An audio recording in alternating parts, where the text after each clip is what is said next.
Today we have Eugene Andrews. He is 91 years old, and many of you recognize him from doing one-handed push-ups. I mean, you have been seen by almost 5 million people doing that. How does that feel? Feels me like I'm something I shouldn't be. I don't know. Something like that is something you never thought of ever experiencing. Yet you go through your life, and you experience many things that has meaning to you. And sometimes something like this comes along, you would never imagine it ever happening to you. And so what you may have experienced earlier in life may have affected your mind, of course, your thoughts, and your actions.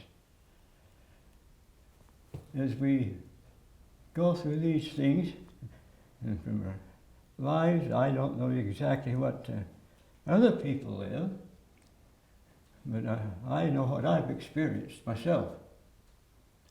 And it has a great impression upon me. Some of the things that's happened to me. So you were born in 1928, Yes. right?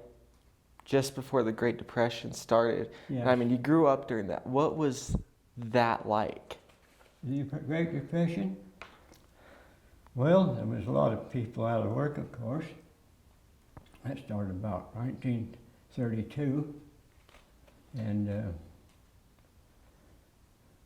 my father was in agriculture, farming, and we moved 2 or 3 times, different places, different farms. And so then we moved to Idaho Falls, 1934. And as we were living there, Father built a one-room house for the whole family to move into. Well, back in those days, pretty tough, and you got the material and made a home as you could get enough money. And so we built this one-room house. It was about 20 by 40, and had 6 children. I had 3 brothers, 2 brothers and 3 sisters at that time.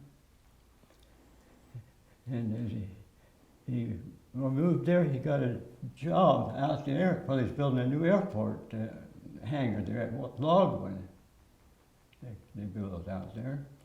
And a beam fell and injured him, broke some ribs and that. And that was about 1937. And so I had my birthday on January the 6th. And February the 1st, he died of pneumonia. But we had already started building a basement for us until we moved into that basement. So as you're going to build on top, we built as you went along. And we enjoyed every minute there when we was children playing around, neighbors, playing in the sagebrush, because it raised a lot of sagebrush around, new people just moved in. So when my father died, it made a whole change in what my life was going to be. And so I was trying to get a little money occasionally from a little spending money. There was no much extra in the family. Usually everything was good to build a new home and all those kinds of things, normal expenses.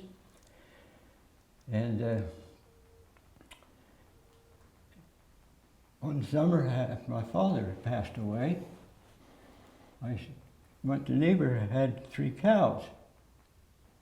And I said, "Can I herd your cows for you this summer? I'll go out and herd them for a nickel a day per cow." They had 3 cows. So I gave me 15 cents a day.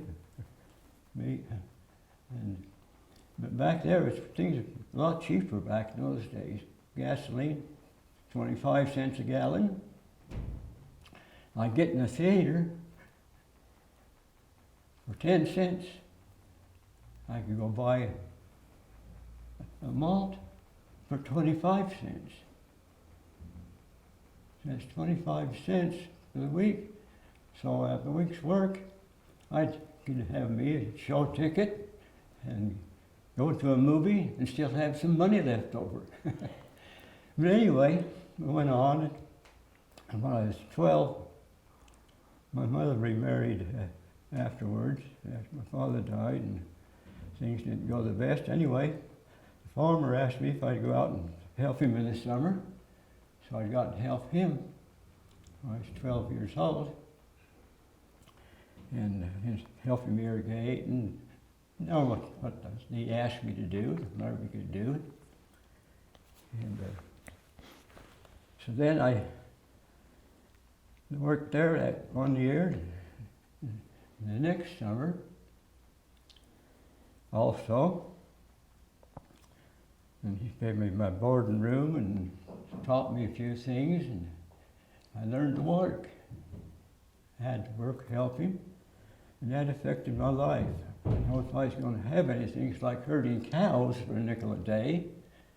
You had to work for what you earned and made. So I worked for him, and then when I turned 15, my parents left, went off. I was working on, I was there, and went to Boise, and I left. I was here. I was there working that year. And I decided to go over to my parents again, over to Boise.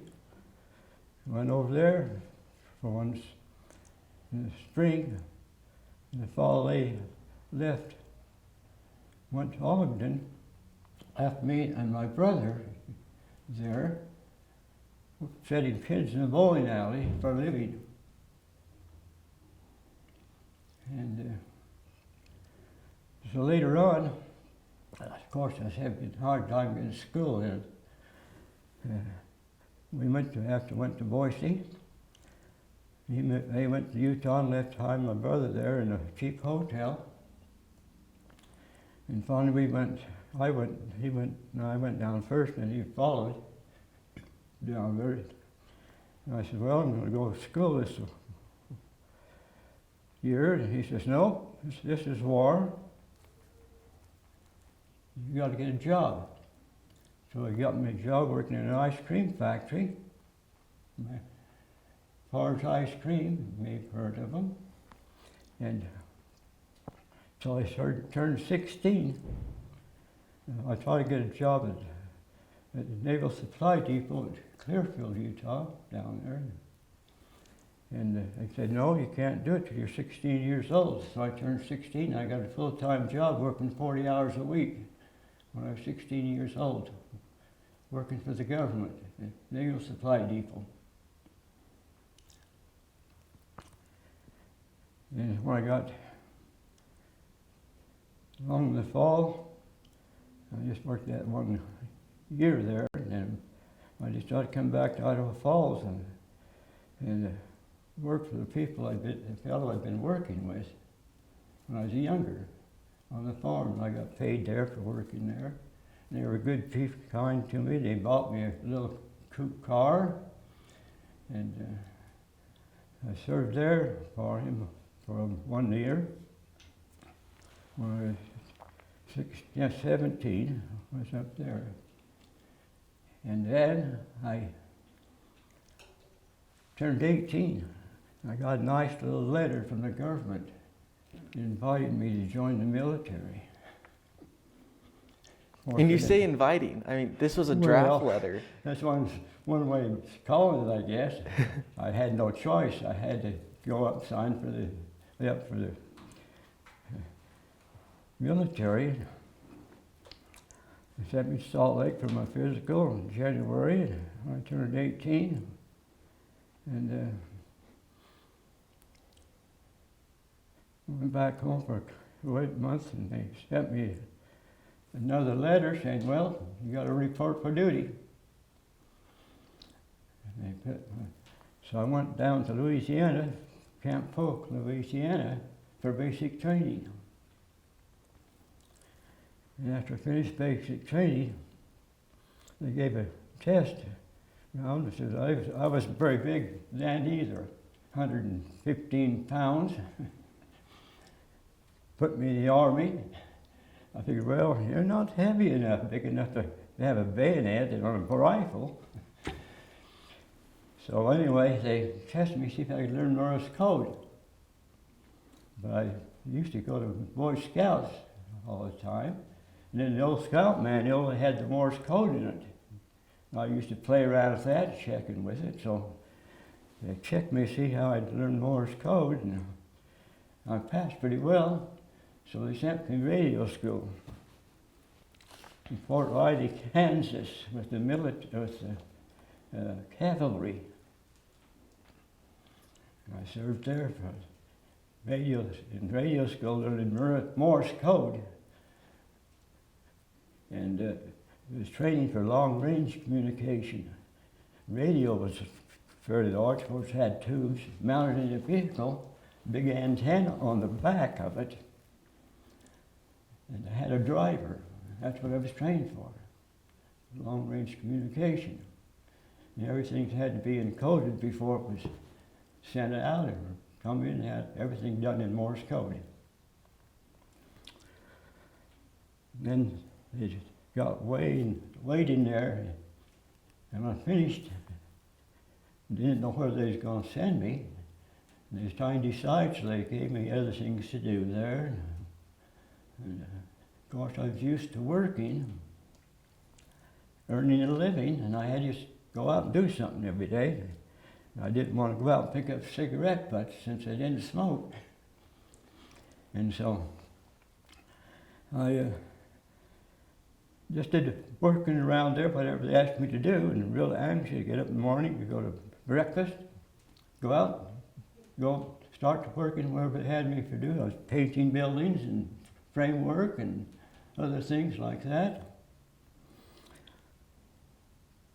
And so they found some place for me to, got orders came in.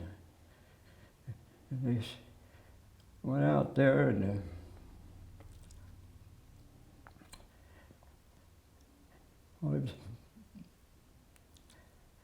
called everybody out, lined them up. Military, there was 36 of us in the class. And then they gave me that note there, that commendation.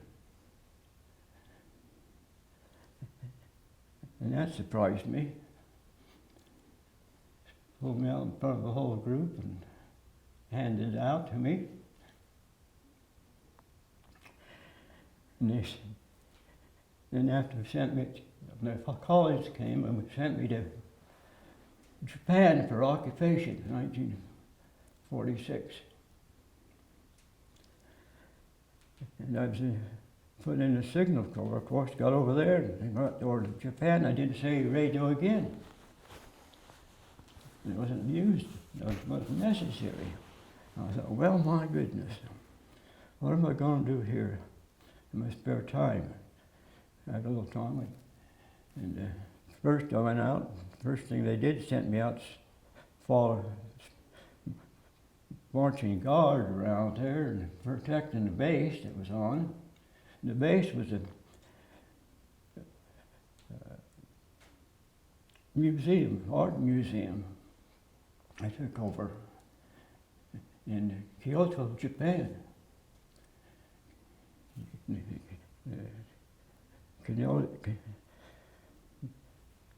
And I served a double day on my assignment, and I'll tell you what that assignment was. They put me in as a librarian in a library they established for the occupation forces in that area. And so I was over there half a day. One week I'd serve mornings, a double shift. Next week I'd serve in the afternoons. I thought, well, I go on the kiosk, I'll look around, see what I can find out. About these good people. And I thought, well, these people here, just like we are in the United States, the civilians, they didn't start the war. I decided I'm going to treat them like a good neighbor.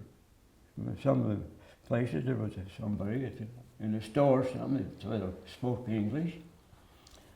Visited with those a while.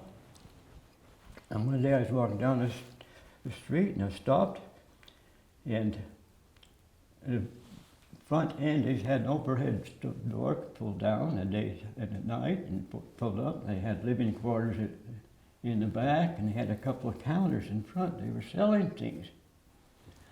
So I stopped there to look at it, and a little boy, 14 years old, came over and he started speaking to me in some English. I thought, well,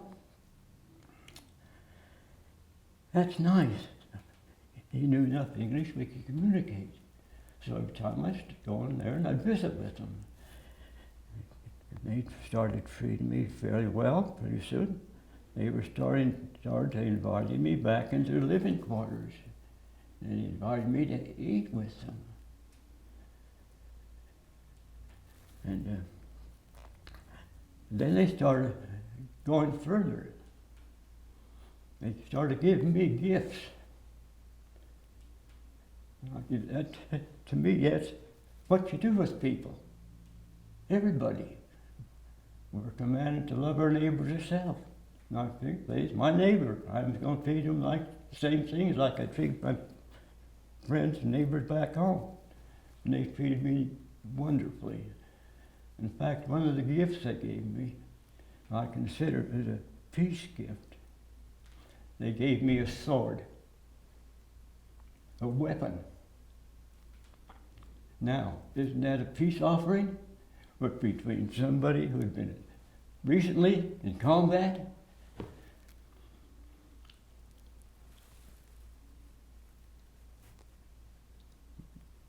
I made a mistake. Got along with them so well, and they visited me so quite often. But I was at the library one morning, I got a telephone call. I was there at the desk, and I answered it. It said, "Private Andrews, you're going home tomorrow. You need to go over here and get your physical." And it's about 11 o'clock, and I get off at 1. I thought, well, I'll work till 1 and do it. 12:30, the telephone rang again. I said, "Private Andrews, you've got to get over here. You're leaving here in the morning at 6:30. And the sad part is that Japanese family, I didn't get their address to mail with them and communicate. That's one thing that bothered me. So these people, I mean, you learn to treat these people that Yeah. most people They had lost 3 sons in the Philippines. 3 sons Yeah. in the war, Yes. and you learned, and you were eating with these people. Yeah. So, how can you not have compassion for them? The ordinary civilian don't want that type of thing. They like good neighborhoods to live in, good friends to visit with, good people to know and find, new friends. So anyway, I treated them nice, and they returned it to me. Same way. Proof that you can make friends. It seems like in World War I, there's some place I read where one day they called for peace because of this Christmas, and the 2 Germans and the others visited on that day. And then they went back, and the next day started fighting again. Isn't that something? So you come home, you work here in Idaho Falls for a year, several jobs. You ended up having an insulation company, Well, and then you retired. Came home, I got a job with a well drilling company in Idaho Falls. Andrew Well Drilling, and I drilled many wells. 3 of Idaho Falls wells, Rexburg, Pocatello, Jackson, Wyoming, Smithfield, Utah, Logan, Utah. Drilled wells all over for 25 years, a lot of irrigation wells. And out in the desert. And then, of course, add that to another thing, because of all these wells they drilled, they developed to plant potatoes. They just started building a lot of potato storages. When you have potato storages, you have to fix them nice. So they started making, well, they used to have pole cellars. They started putting up metal buildings. They had to have insulation. So I looked around and I got opportunity to start my own business insulating those potato storages. And that's what I did till I retired. Did insulation all over, and all over here in the valley here, over to Oregon, Colorado, Montana, Nevada, different jobs, insulation jobs, till I retired and then turned it over to my son. So you spent your life working, helping other people. Working. Your life working. I mean, you still work now. I hear you break bread and take care of your wife at home, from what I hear. I mean, tell me a little bit about that. Take care of my wife? You take care of your wife and bake her bread, I hear. Well, we have been married for 71 years now. She used to be 90 right away, and I'm 91, been coming up here in 92. Never expecting to live this long, and I think it's because we always busy and working, doing things, acting. Well, I've had some marvelous experiences.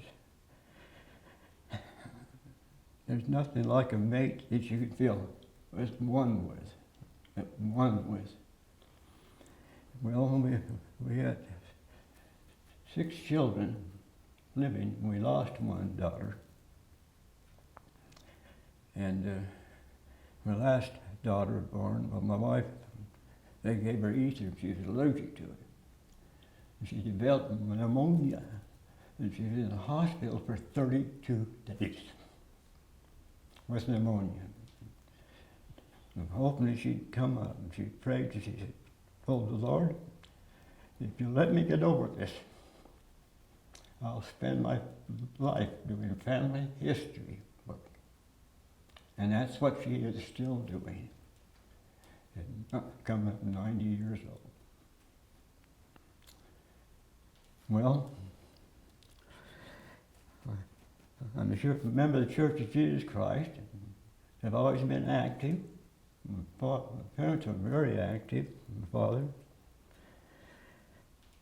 And so since I was self-employed, I was called to serve in Idaho Falls Temple. President McKay says,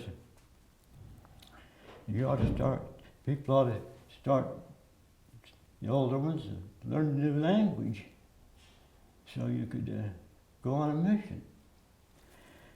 And so I and my wife said, well, maybe we'd start studying a little Spanish. There's a lot of it spoken around, so we take a class here for 6 weeks, one couple of nights a week for 6 weeks. And another. Finally, the youngest daughter was going to Utah State. She was majoring in French and minoring in Spanish, and she called up and she says, there's a Spanish class going to go to Mexico to study Spanish for a little bit. Maybe you could go along too. Guess what my sweetheart said? Where's the telephone? She called up, to the university. He says, hey, we'd like to come go to Mexico City to that class. He says, is it okay if we come? We're both in our 60s. They said, sure, just pay your money and come along. So we went to Mexico City, studied Spanish for a month, and then while we were there, we had my wife's father died, so we had to come back a little early. And back and serving at the temple again, because we still officiators, and then we put our papers in for a mission. Waited for 3 or 4 months, and no call came. Finally, one came. What do you think happened? You went to Mexico. They sent us back to Mexico City Temple for Spanish. Then we returned back to Idaho Falls, where we completed and served in Idaho Falls Temple for 8 more years in English and Spanish. And while we were serving there, we served a double mission in the Family History Center. Well, my wife wouldn't give it up.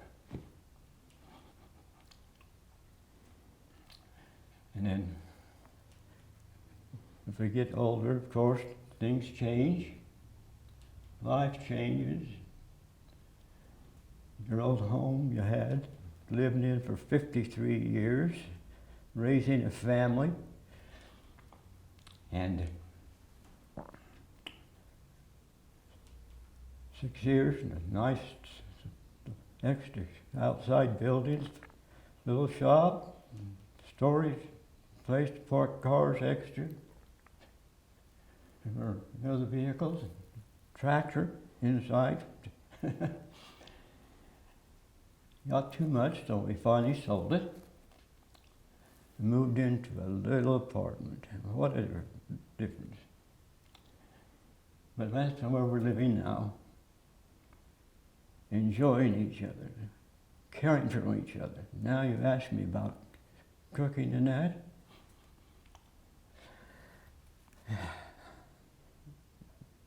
Yes, I do bake bread. I do. My wife now is not the best of health. She's in oxygen 24/7. And so I take over the cooking, doing the dishes, washing clothes, everything else that has to be done. And what does she do?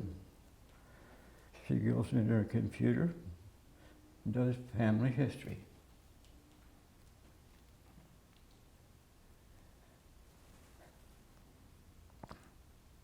But the best thing I can say is, God lives. Jesus is the Christ. And if you keep His commandments, you will be blessed.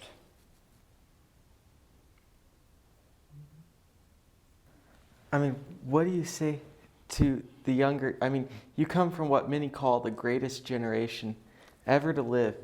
What would you say to those younger, perhaps my age or younger than me, other than, I mean, what you've said so far? What would you give them as advice?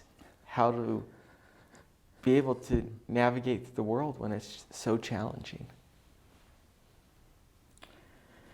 Well, I would say nothing is impossible if you put your mind to it. So direct your mind down the proper pathway. Take care to be kind to your friends and your neighbors, because then they will return it. And you must be honest with your fellow man. You must be trustworthy. You must be willing to help anybody you possibly can if you have the opportunity. I just don't know how else to explain it. All the money in the world, isn't worth not being a good person. Now, we've always paid our bills. Always. We made an agreement with anybody, we followed through. We didn't let them down. And we've been blessed. My goodness. We've had plenty of money, haven't we? We've done well. My goodness, we've been to Europe. She's been there 3 times, and I've been there twice. Italy, Spain, France, Germany, Austria, England, Scotland, Norway.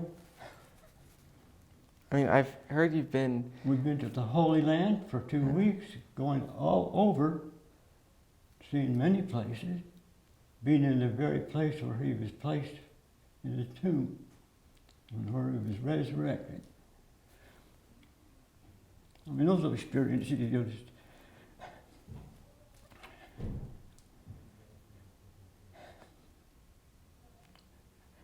I always wanted to go to Mexico and see the ruins down there. But it was nothing like going over there. And of course, I've spent quite a bit of time in Mexico too. In fact, I've got 2. Well, they call us Mom and Dad. We had some friends down there. I was down there going around one time on a vacation, and he's wondering, where's the church? Where can I go to church? We couldn't find any place, because down there they didn't go by the Church of Jesus Christ down there, because all the churches are property of the state at that time. And so we find coming in one night on the bus and right past the church. It wasn't too far from where we was in the apartment we had rented. And so we went home and walked back there to visit there. And there was a couple of girls sitting on the front step. And they didn't speak English, but the mother did, and she was inside. So they went in, got her, they took us in. They invited us over their home. Then the one girl, when she was 13, came up. We invited her to come up, go to school up here and learn English. So I went to Shelley. That's where we were living at the time.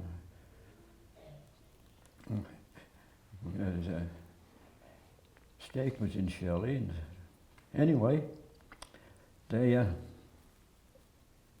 came up and went to start school. Didn't speak English when they got here. And so every night when they'd come home, it was Dick and Jane helping them get to go. And one came up one year, and the other one next one came up next year. And went to school, they left speaking English well. One became superintendent down in Mexico. There was a school that taught English and Spanish and other things. The other one became the private secretary of the chief officer of Coca-Cola in Mexico because they spoke English. So that shows you no matter what you want to do, you can do it, and there's always rewards for doing good, always. So one last scene. I've heard you say it before, but why do you keep the uniform from World War II? Why did I keep my uniform? Well, I didn't really care for that letter from the government to report for physical. But after I went into the service, and went to Japan, and the experiences I had over there, I considered it a blessing. I did. I considered it as a blessing, and therefore the military became a blessing to me. I didn't like it to begin with, but I enjoyed it once I was there in that condition. I didn't have to get in combat. My weapon wasn't a rifle, it was a radio. And so I'm kind of attached to the military. I have compassion for those who, my older brother was a medic. He went through the Italian campaign. My younger brother was an engineer. Me, I was in the signal corps. None of us had rifles. Isn't that a blessing? Not have to point a gun at somebody to shoot them. So everything in life to you has been a blessing to you. I mean, you've taken hard things that most people wouldn't want to experience. Yeah. Wouldn't be hard. The Great Depression was a time of most people were in poverty at that time. You served in the occupation at the end of World War II, and you've had challenges, but they've blessed your life. Right, you have challenges. You don't learn unless you have a challenge and have to learn to overcome that challenge. If you never have a challenge, what have you gained? Well, is there anything else you'd like to add? We could talk for days about all of your stories and experiences, and I think they'd touch everybody. Well, if you ask me that question, I mentioned it before. I know that God lives, and that Jesus is the Christ, and the gospel is true. Everything else in life needs to be based on that principle and not fact.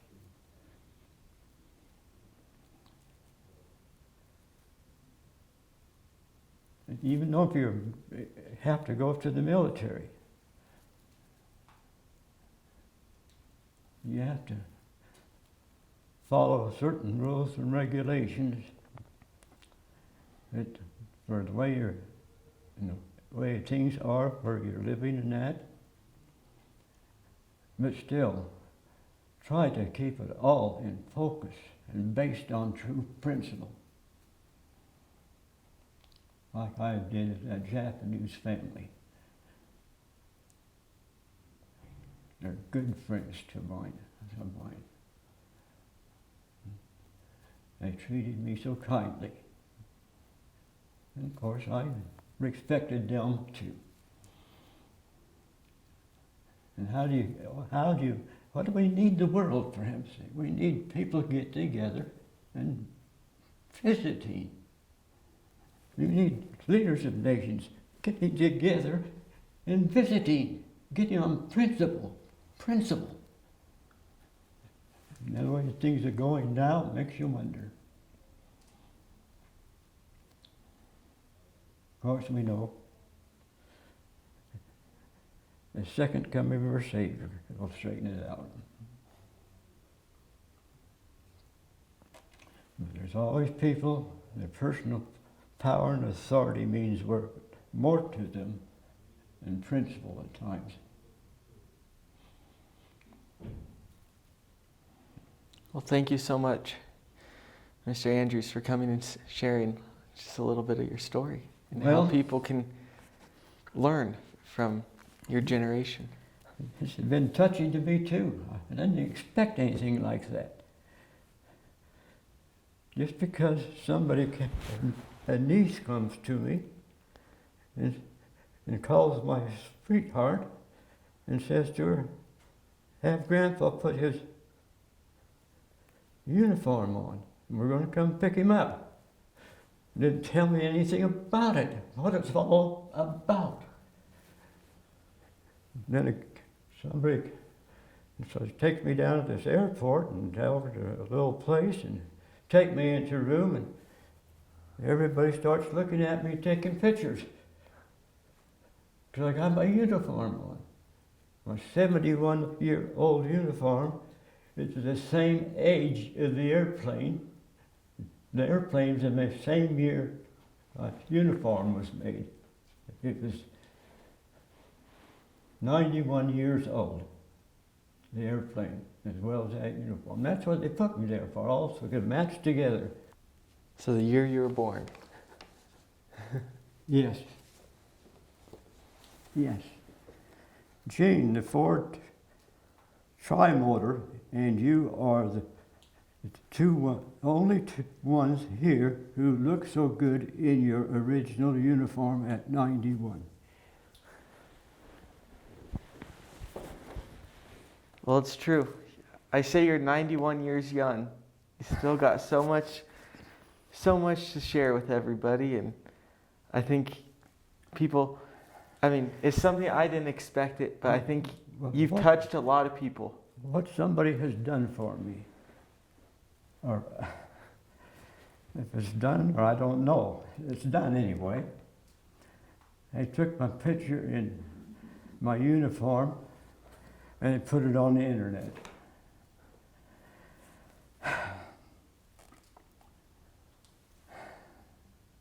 Now they tell me today 4 million people have seen it. Can you imagine? Why?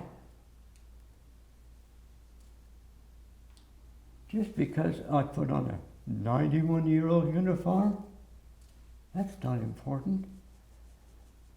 The important things, well, it's part of the important things, I guess. The important things are proper activities in your life, more than the uniform. The uniform just stands for something, and so does this other. Proper activity.